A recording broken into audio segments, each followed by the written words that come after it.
Democrats are increasingly turning, some are saying, on Democratic Senator from California, Dianne Feinstein, and demanding that she resign.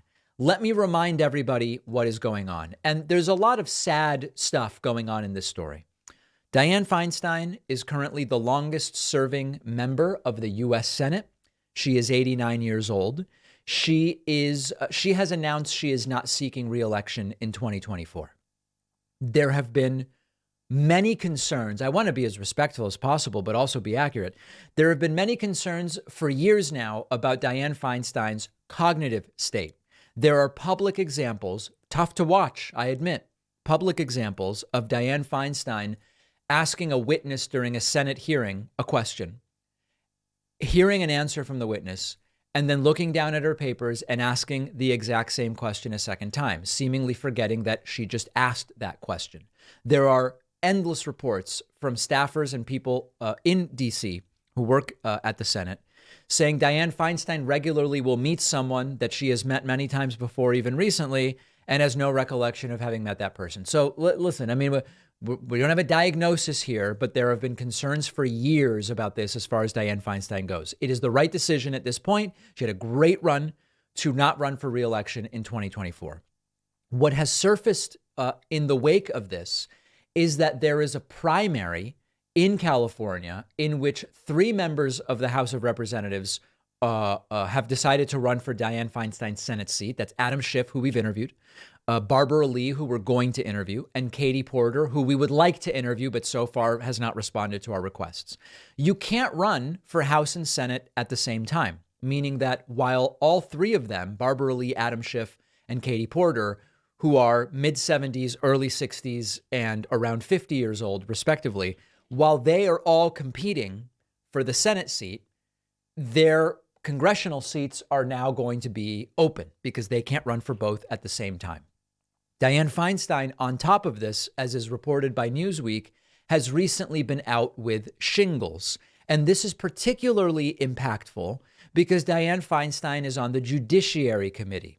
And when you have such a divided government the way we have right now, where Democrats barely control the Senate, judicial appointees are one of the relatively few ways that Democrats can assert power, use their majority, and try to assist Joe Biden in getting things done. Because of Dianne Feinstein's absence from that committee, it has effectively made it impossible for Senate Democrats to continue confirming Joe Biden's judicial nominations. So both because it would potentially allow a different dynamic in the primary, which would be better for Democrats, and because of this issue on the Senate judiciary, more and more Democrats are saying that Dianne Feinstein should resign right now. If Dianne Feinstein did resign, and Farron Cousins talked about this when filling in for me last week to some degree, the governor of California, currently Democratic Governor Gavin Newsom, would get to appoint a replacement to fill the vacancy. Now, you have to understand that there are different dynamics in California depending on how long it is until the next general election. If Dianne Feinstein were to resign within 6 months of the general election, there wouldn't be a special election for the seat. You would just wait until the general election. When you have when you have more than 180 days left, then you would do a special election. Right now, because we have more than 180 days until the 2024 election, if Dianne Feinstein resigned today, you would see the appointment by Gavin Newsom, and then you would see a special election. That is potentially a much better path forward, both, number one, because of its impact on the Senate Judiciary Committee, and number two, because it might actually change the game with regard to so many Democratic open seats in the House of Representatives that increasingly Democrats are saying that is exactly what should be done. It doesn't appear as though right now there is big momentum for Dianne Feinstein to actually do that, and it's unclear whether that is going to change. The other aspect to this that's being discussed is, what about appointing a replacement on the Judiciary Committee for Dianne Feinstein? I don't have a lot of news to give you about that right now, but it is certainly something that is being discussed. My leaning right now is that it would probably be a good idea for Dianne Feinstein to resign.